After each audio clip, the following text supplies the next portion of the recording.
সদা ডাকতে পারে না, জানো আল্লাহ তুমি জানো, আর তো কেহ জানে না। জানো আল্লাহ তুমি জানো, আর তো কেহ জানে না। কোরআন হাদিসের মাঝে, কোরআন হাদিসের মাঝে পেয়েছি গত মাকে, জান্নাতের আশা দিয়া মন নিয়ে চকেড়ে, জান্নাতের আশা দিয়া মন নিয়ে চকেড়ে।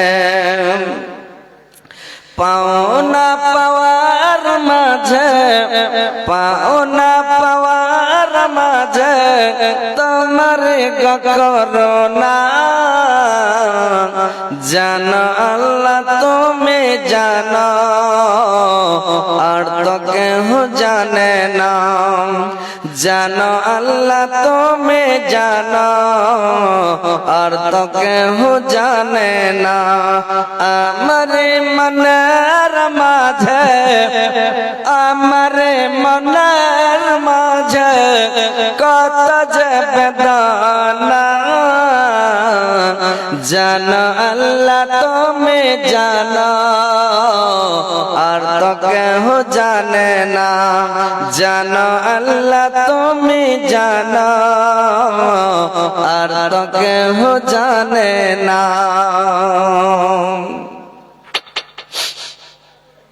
শ্রদ্ধেয় যোগ্যতম সভাপতি সাহেব, উপস্থিত উলামা ইকরাম, শ্রোতাবৃন্দ, মুসলিম সমাজ এবং পর্দার আড়ালের পর্দা নাসিন মা ও বোনেরা,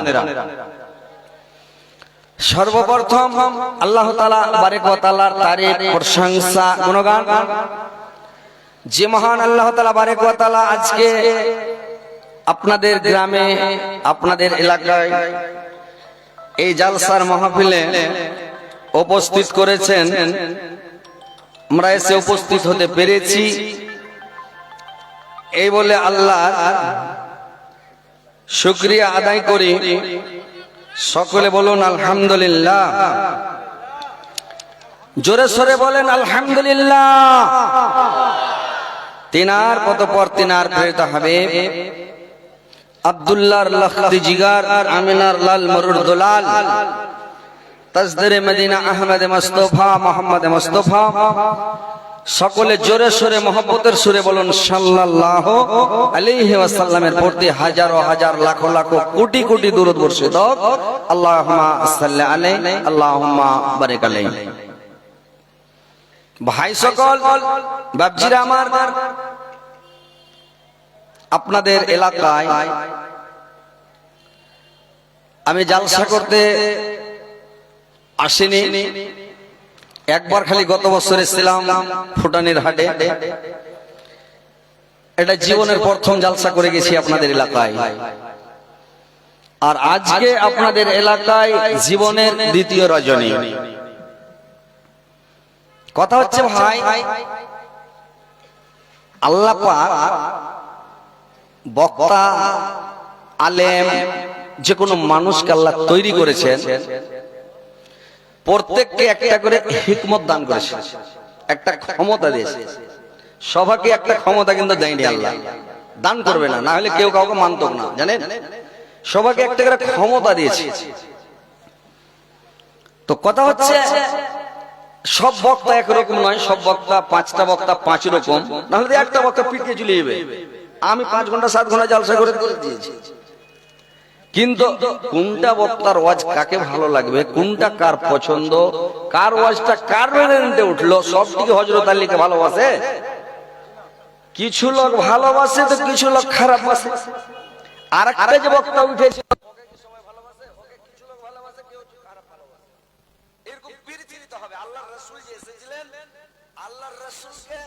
আলামিন আমানতদার বলে সবাই ডাকতো, সবাই বলতো আলামিন আমানতদার, খুবই ভালো। কিন্তু আল্লাহর রাসূলকেও কিছু লোক খারাপ মনে করতেন। আবু লাহাবের নিজের চাচা জানি দুশমন, পেলি মেরে দেবে। সবাই আল্লাহর রাসূলের দুশমন ছিলেন। দুশমন পৃথিবীতে থাকবে ভাই। যত আব্দুর রাজ্জাক আমাদের আহলে হাদিসের, এখন মনে করেন যেদিন মরে যাবে তো আহলে হাদিসের জড় হবে মনে করলেন। আল্লাহকে এত ক্ষমতা দিয়েছে, এত কথা বলে, একটা কথা এদিক ওদিক বলে না, সম্পূর্ণ ভালোই কথা বলে যতদূর পারে। তবু আহলে হাদিসের বক্তা, এত সুন্দর বক্তা আব্দুর রাজ্জাক বিন ইউসুফ, অথচ ওকেও মানুষ খারাপ নজরে কিছু কেউ দেখে, ইউটিউব ফেসবুকে দেখছি ওকেও গালাগালি করছে, কাজ্জাব বিন ইউসুফ বলছে, এরকম করে বলছে আর কি। তো যাক, আলহামদুলিল্লাহ, আমি আপনাদের এলাকাতে এসেছি, ওয়াজ নসিহত করি, জালসা করি, আমি নবীর সিরাত বর্ণনা করি, জীবনীও করি, জালসাও করি। যে যেমন শুনতে চায় তেমন তাকে শোনাই।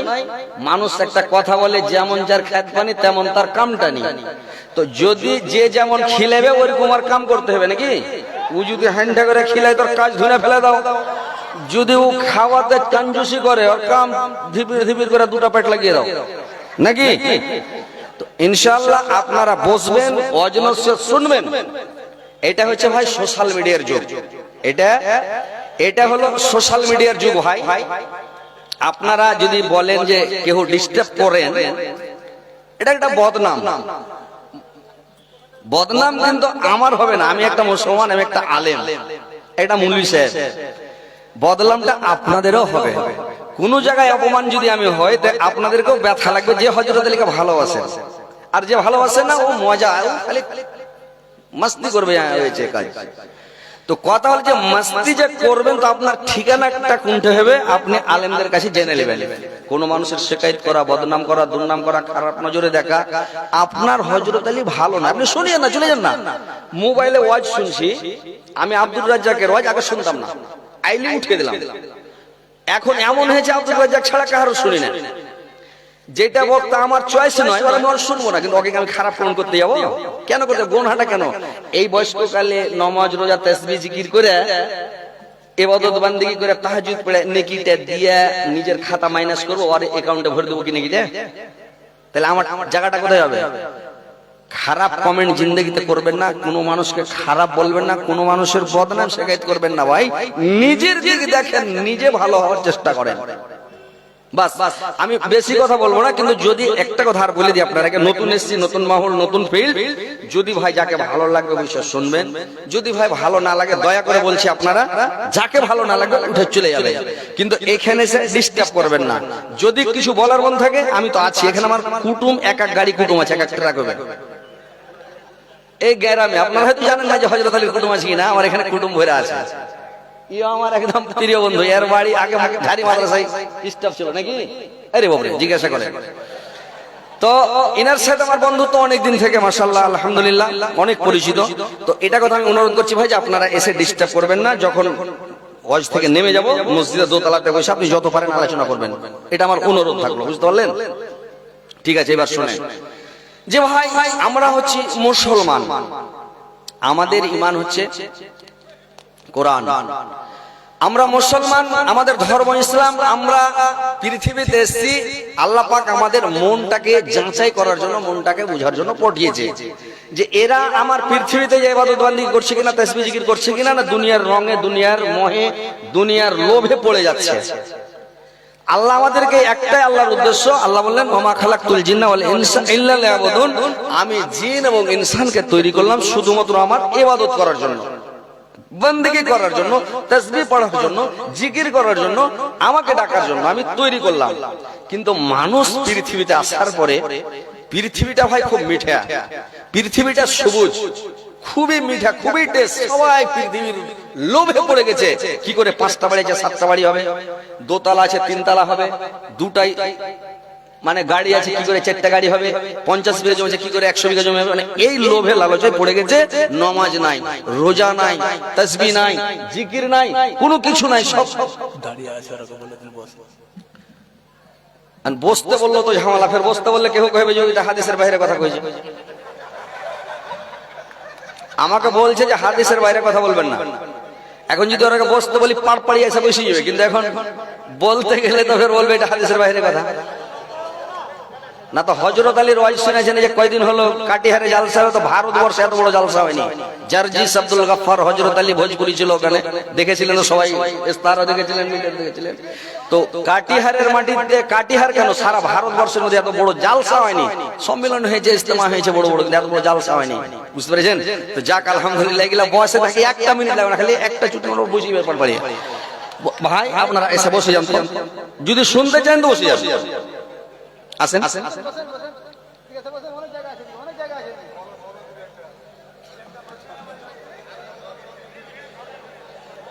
আসে না ভাই, একটু কাছে কাছে জায়গা আছে, এদেরকে জায়গা আছে ভাই, এই সাইডে চলে আসেন, এমন আসেন, এসে বসেন, এদিকে বসেন, এদিকে বসেন, জায়গা আছে, আপনারা দাঁড়িয়ে আছেন, কষ্ট লাগছে, ভাইয়েরাকেও কষ্ট, আমাদেরকেও কষ্ট লাগছে যে আমার ভাইয়েরা খাড়িয়া আছে। তো কিছু লোকের এটা অভ্যাস থাকে ভাই, সাইডে বসা অভ্যাস। জুমার দিন দেখবেন গেটের কাছে হুড়াহুড়ি করে বসবে, ভিতরে যাবে না, গেলে ঘেরা পড়ে যাবো, গেটের কাছে যা বসবে। আর গেটের কাছে যা বসলে ইমাম পয়সাতে ঘুরে সব উড়ে গেছে, নাই পয়সা দিয়ে লোক নাই, উড়ে ভর ভর করে উড়ে গেছে। এলাকা থেকে মিথ্যা কথা বলছি, যে খালি সালাম ইমাম যখন ফিরা হবে খালি পিছন দিকে ঘুরে দেখে একটাও নাই। ওরা পাগল খেপা, ওরা যদি জানতো নেকির কথা জিন্দেগি তো ওরা উঠে যেত না। বুঝতে পেরেছেন কত নেকি আছে? যে জোহরের আগে 4 রাকাত, পরে 2 রাকাত, 6 রাকাত সুন্নাতে মুআক্কাদা। আল্লাহর রাসূল বললেন যদি আগে 2 রাকাত পড়ে, পরে 2 রাকাত পড়ে, তো অনেক নেকি পাবে। কতটা পাবে আল্লাহর রাসূল বলেনি, যে 1 ডালি পাবে কি 2 ডালি পাবে কি এত কি পাবে বলেনি, কতটি পাবে আল্লাহ জানে, নেকি পাবে। আগে 4 রাকাত, পরে 2 রাকাত যদি পড়ে, ওর লাগে জান্নাত, ওয়াজিব জান্নাতে যাবে, জান্নাতে যাবে। আগে 4 রাকাত, পরে 4 রাকাত যদি পড়ে জোহরের বা জুমার পরে, আগে 4 রাকাত, পরে 4 রাকাত, তাহলে ওর লাগে জাহান্নাম হারাম, নো টেনশন, একদম জাহান্নামই হারাম, আগুন হারাম। তাহলে ও খেপারা যদি জানতো যে জাহান্নাম হারাম হয়ে যাবে হার লাগে, তো ও পালাইতো, ও পড়ে যেত, 4 রাকাত পড়তো, সালাম ফিরার পরে 4 রাকাত পড়ে যেত, কিন্তু জানে না কি করবে, ওয়াজ অন্যদিকে চলে গেল। মানে আপনারা বুঝাই যে আয়াত পড়েছিলেন সামনে রাগ হোক, কিন্তু অন্যদিকে যাচ্ছে, খালি এই খাড়ি হাতে লোকটির লেগে। আল্লাহর রাসূল বললেন যেদিন তোমাদের জুমা, যেদিন তোমাদের জুমা, ওদিন হলো ঈদের দিন, খুশির দিন, আনন্দের দিন। অন্য অন্য যেগুলো মুসলিম রাষ্ট্র, মুসলিম কান্ট্রি, ওরা শুক্রবারে ছুটি, সকাল থেকে আমদানি করবে। আর যে এটা হচ্ছে খ্রিস্টানের কানুন চলছে আমাদের ভারতবর্ষে, মানে এরা রবিবারে সানডে ছুটি, তার মানে খ্রিস্টানের জুমা হলো রবিবারে, এই জন্য রবিবার হরতাল, ছুটি, কামকাজ বন্ধ, ঘোরো, সানডে মানাও। আর আমাদের মুসলিম যেগুলো রাষ্ট্রগুলোতে শুক্রবার ছুটি, ঈদের দিন মানাও, খুশি মানাও। তো ওই দিন আল্লাহর রাসূল বললেন, ওরে আমার সাহাবারা শুনে নাও, যেদিন জুমার দিন তোমাদের ঈদের দিন, খুশির দিন, ওই দিন সকাল থেকে তোমরা আমদানি করো, তোমরা জামা প্যান্ট গুলোকে সাফ করো, সবকে ধুয়ে ধুয়ে সাফ করো, পরিষ্কার পরিচ্ছন্নতা কাপড় পরে তোমরা ঈদ মানে ঈদ জুমা পড়তে যাবে, ঈদ পড়তে যাবে। জুমার দিন তোমরা সুন্দর সুন্দর ভালো ভালো পোশাক পরে তোমরা মসজিদে যাবে। শুক্রবারের দিন সকালবেলা তোমরা কি করবে? পাক সাফ হবে, সাফ সুতরা হবে। কি করে? আল্লাহর নবী বললেন তোমরা নখ গুলোকে কেটে নিও। আমাদের পাড়া গ্রামে দিহাতের লোক তোর নখ বুঝে না, যারা বুঝবে কুনি, কুনি গালা কেটে লিও। বাংলাদেশের লোকের কুনি বুঝতে পারবে না, অন্য কিছু বুঝাবো। কুনি গুলো কেটে নিও। আর কে কাটিও? মোজ গুলোকে কেটে কেটে মোজ গুলোকে ছোট করে নিও। 1 নম্বরে তুমি করবে কি? নখ কাটবে, কুনি গুলোকে কেটে নিবে। 2 নম্বরে মোজ গুলোকে কাটবে। 3 নম্বরে নাভির নিচের চুল গুলোকে সাফ করে দিবে, রাখবে না। 4 নম্বরে তুমি মিসওয়াক করবে। জুম্মার দিন তোমাকে মিসওয়াক করতে হবে। মিসওয়াকটা হলো মাস্ট, একবারে করতে করতেই হবে, এটা একবারে অপরিহার্য। মিসওয়াক করতে আল্লাহ রাসূল বলেছেন তোমরা মিসওয়াক করো। আল্লাহর রাসূল প্রত্যেক নামাজে মিসওয়াক করতেন এবং রাত্রিবেলা মিসওয়াকটাকে সিটানে বালিশের তলে রেখে ঘুমাতেন। আবার রাত্রিবেলা যখন নামাজ তাহাজ্জুদ পড়ার জন্য উঠতেন তখন মিসওয়াকটাকে নিয়ে কিন্তু ভাই দাঁতন করতেন আর মিসওয়াক করতেন, দাঁত কচলাতেন। আল্লাহর রাসূল মিসওয়াক কচলাতে বলেছেন। আর যদি কলগেট দিয়া 10টা 11টা বেলাতে উঠেন, উঠার পরে কলগেট নিলেন, খুব 250 টাকা দামের কলগেট, খালি মুখ দেয়া খালি কানা মারে যে দিলেন আর একবারে হাওড়া হুগলি হাওড়া হুগলি। এই যে কচলাতে শুরু করে দিলেন, আপনাকে ক্যান্সার হবে, আপনাকে ব্যারাম হবে। ভাইরে আমার, এইসব ব্যবহার নয়। আল্লাহর রাসূল বলেছেন তুমি মিসওয়াক ব্যবহার করো, দাঁতল ব্যবহার করো। দাঁতলটাকে তুমি কচলাও, দাঁতলের 99টা রোগের ওষুধ। আল্লাহর রাসূল যেটা বলেছেন ওটা একেবারে মানে ভালো না হলে আল্লাহর রাসূলকে বলা হয়েছে মহাবৈজ্ঞানিক মুহাম্মদ সাল্লাল্লাহু আলাইহি সাল্লাম। আল্লাহর রাসূলের মতন বৈজ্ঞানিক পৃথিবীতে উপজেনি আর কিয়ামত পর্যন্ত একটা বৈজ্ঞানিকের জীবে না। বুঝতে পেরেছেন? আল্লাহ রাসূল এত বড় বৈজ্ঞানিক, আল্লাহ রাসূল যেটা কথা বলেছেন ভালো না হলে বলবেন না, যেটা দরকারি ওটা বলেছেন। আর আল্লাহর নবীর মুখের কথাটাই হলো হাদিস, যেটাই বলেছেন ওটাই হাদিস। আল্লাহর রাসূল মিসওয়াক করতেন, মিসওয়াককে ভালোবাসতেন। মিসওয়াক করতে হবে ভাই। মিসওয়াকের কত গুণ জানেন? একটা যুদ্ধ হয়েছিল রে ভাই, তুই একটা যুদ্ধ হয়েছিল কাফের বেদিনের সঙ্গে মুসলমানের। যুদ্ধ হওয়ার পরে যুদ্ধটা মুসলমানেরা জয় করতে পারে না। 2 দিন 4 দিন 5 দিন 7 দিন 8 দিন 15 দিন হয়ে যাচ্ছে, যুদ্ধে জয় লাভ হয় না। এত যুদ্ধ রামদাম চালাইছে, যুদ্ধ জয় হয় না। এরা তখন সবাই বসে গেল, বসে যে সবাই মাসওয়ারা করতে লাগলো কি ব্যাপার, আমরা এত যুদ্ধ চালাচ্ছি যুদ্ধে জয় হয় না, ব্যাপারটা কি? আমরা কোন কিনারে সুন্নাত ছেড়ে দিয়েছি নাকি? এরা চিন্তা ভাবনা করতে করতে বলল আরে কয়দিন সব সুন্নাত তো মেনে চলছি, একটাই সুন্নাত আমাদের ছুটে গেছে। বললে কি সুন্নাত ছুটেছে? বললে আমরা কয়দিন থেকে 4-5 দিন থেকে মিসওয়াক করিনি, দাঁতল করেনি। বলে এটাই সুন্নাত ছুটেছে। সবাই বললো হ্যাঁ ঠিক আছে। বলে সকালবেলা চলো ফজরের নামাজটা পড়ে নিবা আর নদীর কানাতে সব বসে যাবো, গাছের ডাল ভাঙা শুরু করবো। কচলে ইয়ারা যে করেছে কি ডাল ভেঙা ভেঙা সবাই নদীর কিনারাতে লম্বা হয়ে বসে গেছে ভাই, 1 কিলোমিটার লম্বা। যত মুসলমান ছিল সবাই পানির কানাতে বসে গেছে আর ডাল ভেঙা ভেঙা চলে যাচ্ছে। মিসওয়াক করে মিসওয়াক করছে, দাঁতল করছে। আর কাফেরের মানে ওদের একটা গুপ্তচর থাকে, সিআইডি থাকে, ওই সিআইডি লোক করে করে চুপে চুপে চুপে চুপে হাম করে পেড়ে পেড়ে দেখতে এসছে মুসলমানেরা কি করছে। হিন্দুরাকে যে আমার কাফেরদেরকে যে বলে দিবে যে কাফেরেরা কি মানে কাফেরকে বলবে, এরকম ব্যাপার দেখে আসলাম। আর খুব বিশ্বাসী লোক, এই লোকটা যেটাই বলবে এটাই ওরা বিশ্বাস করবে। লোকটা ওদের বিশ্বাসী লোক। এইবার লোকটা এসে যদি দেখছে ছুটি মেরা মানে পাহাড় থেকে দেখছে সুবহানাল্লাহ, গোটাই নদীর কানাতে যতটি লোক ছিল সবাই বসে গেছে, সবারই হাতে এখন করে ডাল, নিমের দাঁতও ভেঙে গেছে, কই চিলা চলে যাচ্ছে। দাঁত একবারে চকচকা করে সাদা দুধের মতন ভালো হয়ে গেছে। ই তখন হামকুড়া টানবে কি ঘোড়া কি মেরেছে। তো মানুষ যদি ডরিয়ে যায় ভাই, সাপ দেখে যদি ডরিয়ে যায় তো সাপ কথাটা না এরকম করবে। চোর দেখে ডরিয়ে যায় তো চোর কথাটা মুখ দেবে হেরবে না। আতঙ্ক হয়ে যায় যদি ভীতির ভয় লেগে যায় তো চোর কথা হবে না, চো চো চো চো এরকম করবে। তো ই আ করছে, চিল্লাই সার পালাই। যেটা কাফেরেরা আছে বেদিন মুশরিকেরা, ওরাকে বলছে পালা। বলছে কেনে? কইছে রে পালা না রে, পালা, জান বাঁচবে না, পালা। আরে কি হয়েছে বলবি তো? বলে পরে বলবো, আগে পালা। সব সামানলে উড়ে পালিয়ে গেছে, অনেক দূর চলে গেছে। আপনাকে ধরেন এই সিরিয়াবাদ মোহনা পার করে ধরেলেন বিলাসপুর, বিলাসপুর টুকি দেখি পার, বিলাসপুর তো এখানে টুকি দেখি পার হয়ে চলে গেছে মনে করলেন। ওখানে ওরা পুছ করছে কি হয়েছে, কথাটা তো বলবি, পালিয়ে না তো বলবি তো, এটা যুদ্ধ ছেড়ে চলে আসছে তো বলবি তো কি হয়েছে।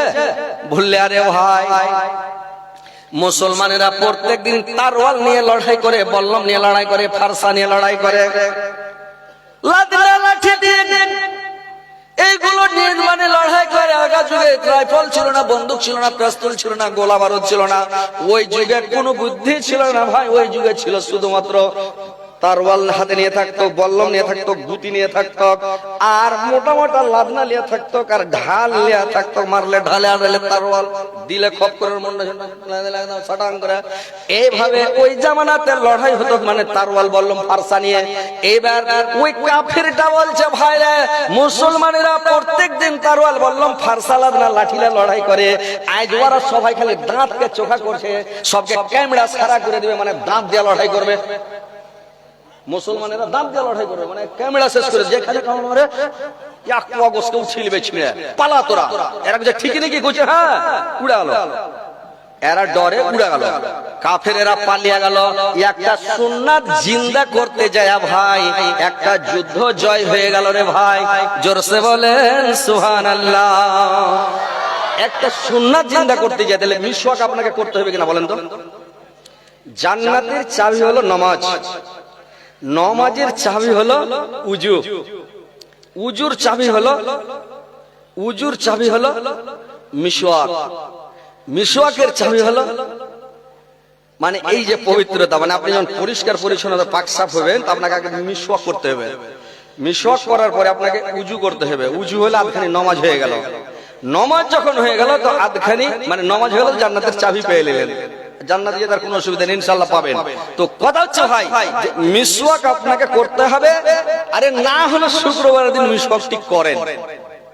আল্লাহর রাসূল বললেন, জুমার দিন মিসওয়াক করার পরে, দাঁতল করার পরে সুন্দর কাপড় পরো, একেবারে পরিষ্কার পরিচ্ছন্নতা কাপড় পরো।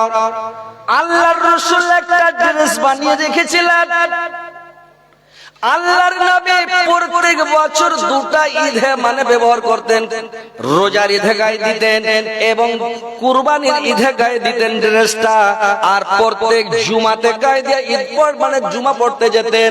জুমা পড়ে এসে কাপড়টাকে তাও করে ভাঁজ করে রেখে দিতেন, আবার আরেক জুমাতে পড়তে যাবেন। এই করে আল্লাহর রাসূল একটা ড্রেস রেখেছিলেন রে ভাই। আজকাল বলেন তো আপনারা রাখতে পারবেন না? একটা লোকের 5টা 7টা 10টা করে শার্ট আছে, 3-4 জোড়া 5 জোড়া করে জুতা স্যান্ডেল চাপ্পাল আছে, নাই? কোনটা লোকের নাই এখন বলেন তো? কোনটা লোক অভাবে আছে? একখানটা চাপল মাইজগল পুরানো হয়েছে, আর এখন কিনে নিলে। ফের দোকানের দিকে হাঁটতে হাঁটতে গেছে, দেখা ভালো লাগলো, ফের এক জোড়া জুতা কিনে নিলে। মানে এই তো মানুষের এখন অভাব নাই, কিন্তু আপনারা এটা জানেন না, এটা সুন্নাত পালন করেন। একটা ড্রেস, একটা পাঞ্জাবি, একখানটা ভালো লুঙ্গি, সাদা লুঙ্গি নিবেন আর তুলে রেখে দিবেন। খালি জুমার দিন পরে যাবেন, এসব ভাঁজ করে সুন্দর করে তাও করে রেখে দিবেন। আর কি করবেন? ভাঁজ করে রেখে দিলেন, আর ফের আগা জুমাতে করবেন। যদি সাফ করতে হয় করবেন, পরিষ্কার পরিচ্ছন্নতায় যেতে হবে। আল্লাহর নবী বললেন, মানুষ করে কি যখন নামাজ পড়তে যায়, জুমার দিন হয়তো একটু ভালো কাপড় পরে যায়, এমনি দিন যখন মানুষ মসজিদে যাবে, জুমা পড়তে যাবে, জোহর আসর মাগরিবে, দেখবেন কতগুলা লোককে দেখবেন পুরানা যেটা কাম করা শার্ট, যেটা কাম করে মানে কাম করে বেড়াতে যেত শার্ট গায়ে দিয়ে, ওই জামাটা গায়ে দিয়ে মানে নামাজ পড়তে যায়।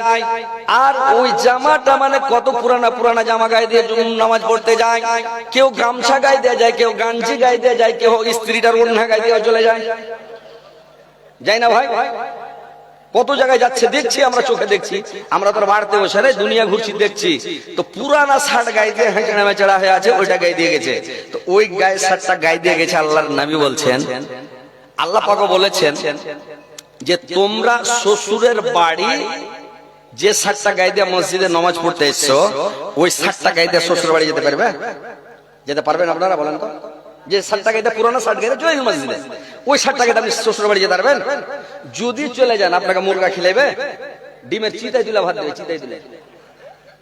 আর যদি একটা সুন্দর পাঞ্জাবি লাগিয়ে একবারে বডি স্প্রে দিলেন, শোঁ করে মারলেন, সুরমা টরমা লাগিয়ে একবারে খুব হ্যান্ডা হয়ে গেলেন, তো বাড়কা পেরাই করা মুরগা ধরবে, ধরে জবাই করবে, যাও এসে স্ট্যান্ডার্ডে খিলা হোগা নাকি?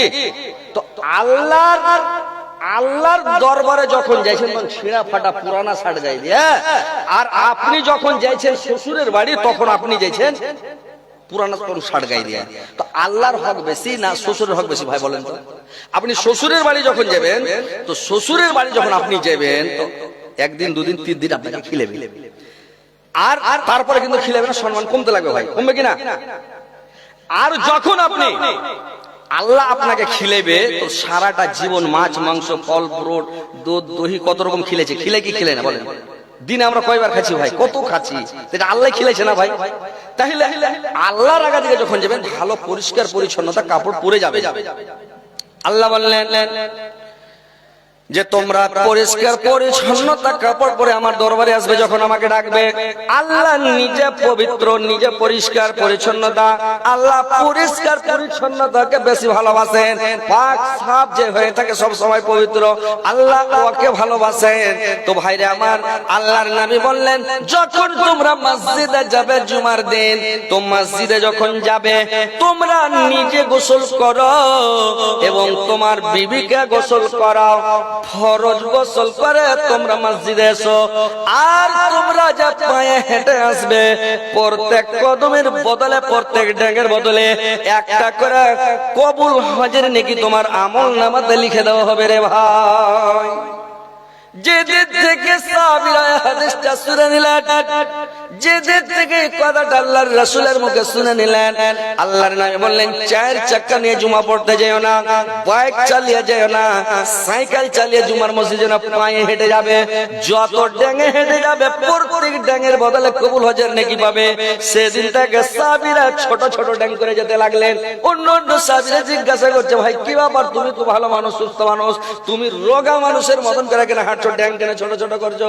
বলছে ভাই তুমি তো শোনোনি, আল্লাহর রাসূল বলেছেন জয় ডেঙে মসজিদে হেঁটে যাবা, তুমি তয়তে কবুল হজের নাকি তোমার আমলনামায় লিখে দেওয়া হবে। ওই জন্য আমরা পাটাকে ছোট ছোট করে ফেলছি আর যাচ্ছি। এইবার মসজিদে যখন চলে গেলেন ভাই, মসজিদে যাই আপনাকে আগা কাতারে বসতে হবে, ইমামের পাছা দিকে আপনাকে বসতে হবে রে ভাই, ইমামের পিছন দিকে আপনাকে বসতে হবে। ইমামের পিছনে যদি বসেন, যে ফার্স্টে মসজিদে যাবে আপনারা শুনেছেন, এগুলা কথা সবারই শোনা কথা ভাই, আমি নতুন কথা বানিয়ে বলতে পারবো না। সব আলেমের মুখে শুনেছেন, পড়তে পড়তে হয়তো জুমা টুমায় শুনছেন, খুতবাতে শুনছেন, কিন্তু এই যে বলার একটা ক্যাপাসিটি, ভঙ্গিমা, কে কেমন বলে, কোন ভঙ্গিমাতে বলে তো শুনে একদম মজা লাগবে, আর কেউ বলবে তো অত মজা লাগবে না নাকি? তো কথা হচ্ছে যে উল্টি কথা, কিন্তু আপনাদেরকে বলাচ্ছি, মানে বলছি, শুনছেন আপনারা, শুনে তো ভালো লাগবে। যারা ভালো লাগবে যদি আমল করেন ইনশাআল্লাহ নেকি পাবেন। আপনারা যদি আমল করেন তো কিছু নেকি হয়তো আল্লাহ আমাকে দেয়, তো কিছু দু চেরানা পেয়ে যাবো নাকি ইনশাআল্লাহ, একটা সাদকা জারিয়া হিসেবে। তো আগা কাতারে যা বসার চেষ্টা করেন। আর